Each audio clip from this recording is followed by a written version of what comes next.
Welcome to Golf Weekly. I'm Debbie Cort, in for Daniel, who unfortunately is still fighting the flu. So I'm sorry you are all stuck with me today, but we've got a great show lined up for you all. Joining me in our first segment, we've got Kevin Baker. He is the Director of Group Sales for the WESTIN Hilton Head Island Resort and Spa. Great to see you again. Glad to be here. Thank you. We have Teresa Wade, who is the founder of Experience Green. And joining us as well is Greg Lyman. He's visiting us and has a very long title, but you're from Michigan, so I'll let you introduce your title and where you're from. Thank you. I'm glad to be here. I'm the Director of Environmental Programs for the Golf Course Superintendents Association of America. See, that's a lot. Indeed, that's kind of a mouthful. Glad to get it out. But it's great to have you both here, and we're really going to be talking about something not quite so familiar with us, just kind of on a general basis, golf sustainability. And it's maybe a little bit more of a new topic, but you're shedding some new light on that with some really cool workshops.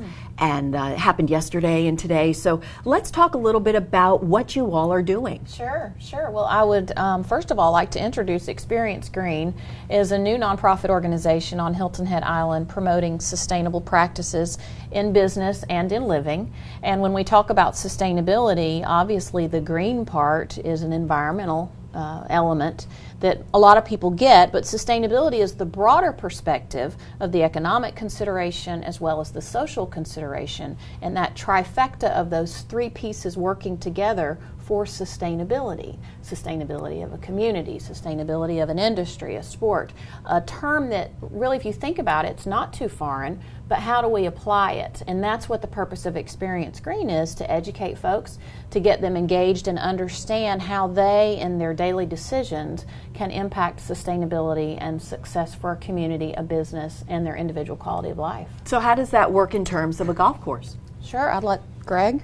Yeah, well, I think the values of golf extend themselves very nicely to this term, this concept of sustainability. So certainly for golf, we need to understand that we use inputs to create this product for the marketplace, right? So water, energy, nutrients, labor, pesticides.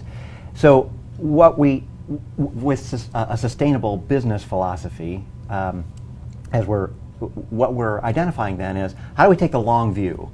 What do we do what's best for the community and our clientele? What do we do what's best for the business? And how can we do what's best for the environment? And I think that golf has a great story to tell there. And so part of what Teresa is doing in these workshops and what Experience Green is doing is to be able to identify, how do we put that into a conversation so that golfers can embrace it and understand it, and then non-golfers, other people within the community, can understand the positive elements of golf. How has the response been in the golf community to these workshops? Yeah, well, last night we had a kickoff one. We have another one tonight.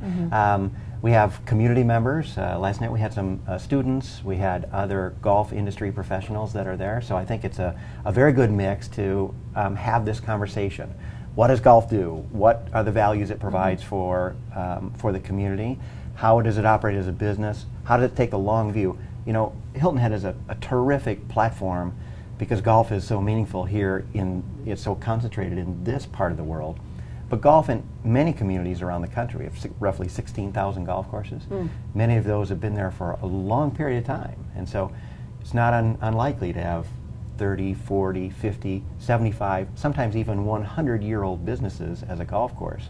And so that's a long-term value for the community. You know, we think about being environmentally responsible as individuals within our households, and I think more and more people think about just the kind of basics of water conservation and recycling and such, but we don't necessarily think in terms of businesses and sports and things like that, and it's kind of what you all have done for quite a while at the WESTIN. I think you touched on it, is that people, they like when businesses are being green conscious. They want to support a business that's thinking about the environment. One of the things that we do at the hotel is, people can make a green choice, and they can select to not have housekeeping service and have their linens changed in their room. And what that does is it conserves water, just like the golf courses are trying to do, and it doesn't put the chemicals into the environment. So people are going to choose where they want to do business based on their values, and if they're being green, and they would say, hey, we'll go down to Hilton Head Island because the golf courses are green, the resorts are green, and that's what I'm into as well. We want to support that. Absolutely.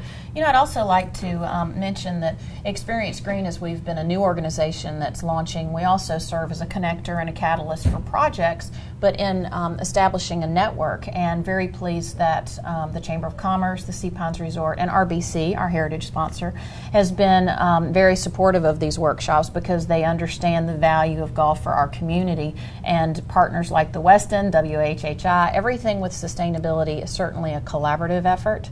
It's not something that one entity alone can accomplish, and that's another one of our missions and the excitement that we have in meeting more folks and getting them engaged in our offerings. It's exciting, and it's so great that, you know, thank you for bringing this awareness to our community and to really get the dialogue going so that, you know, all of these golf courses, and many of which have already started some of these practices, but really getting people in the right direction of thinking about our environment and how it all, you know, affects all of us. It's important stuff. So thank you so much, Greg. Sure. And Teresa and Kevin, again, thanks. We'll be right back. Lots more to come here on Golf Weekly.